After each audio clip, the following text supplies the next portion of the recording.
திருவண்ணாமலை தீபம் கட்டாயம் தெரிந்து கொள்ள வேண்டியவை.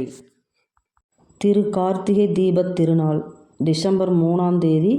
பொதுவாக கார்த்திகை மாதம் பௌர்ணமி மற்றும் கிருத்திகை நட்சத்திரம் கூடும் நாள். பரணி தீபம் அதிகாலை சுமார் 4 மணிக்கு கோயிலின் கருவறையில் பஞ்சமூர்த்திகள் சன்னதிக்கு முன் இந்த தீபம் ஏற்றப்படும். இது சிவபெருமானுக்கு சக்தி மற்றும் மற்ற கடவுள்களின் ஒருங்கிணைந்த வடிவமாக கருதப்படுகிறது. மகா தீபம் மாலை சுமார் 6 மணிக்கு கோயிலின் பின்புறம் உள்ள 2668 அடி உயரம் உள்ள அண்ணாமலையார் மலை உச்சியில் இந்த மகா தீபம் ஏற்றப்படும். இந்த மகா தீபம் சிவபெருமான் நெருப்பு பிழம்பாக ஜோதி விஸ்வரூபம் நின்ற திருக்கோலத்தை மக்களுக்கு உணர்த்துவதாக நம்பப்படுகிறது. தீபம் ஏற்ற 1500 மீட்டர் நீளமுள்ள காடா துணி, நெய் மற்றும் கற்பூரம் பயன்படுத்தப்படுகிறது.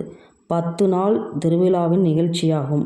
மகா தீபத்தை காண உலகம் முழுவதும் இருந்து லட்சக்கணக்கான பக்தர்கள் திருவண்ணாமலையில் கூடுவார்கள். வீட்டில் தீபம் ஏற்றுவதற்கான முறை: விளக்கு சுத்தமாக விளக்கி சுத்தமாக துடைத்து வைக்கவும்.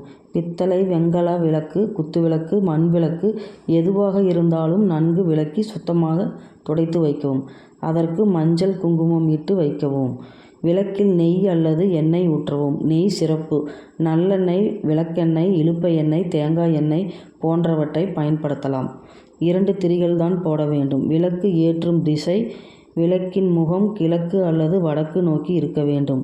தரையில் நேரடியாக வைக்காமல் ஒரு தட்டில் சிறிது அரிசி, நெல் அல்லது மஞ்சள் தடவிய பூ வைக்கலாம்.